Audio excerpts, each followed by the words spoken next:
باسم الجبار المتكبر الخالق.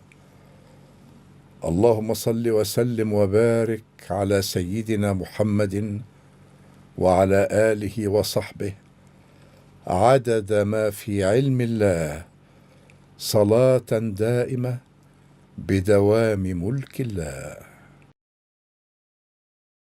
وبعد أن سامحهم الله زايل موسى الغضب والتفت إلى مهمته الأصلية، وذهب إلى الألواح الملقاة أرضا والتقطها لكي يقرأ ما فيها للعبيد.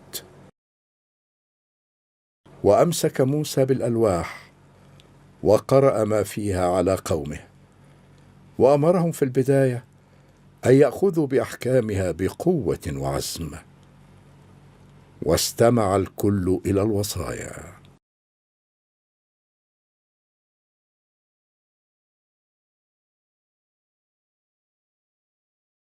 ها هو يخرج من خيمته. هيا ادخل، وأنا سأقف هنا لأراقب الطريق. إذا رأيت أحدا قادما فلتسعل هكذا. اسكت اسكت، اتفقنا.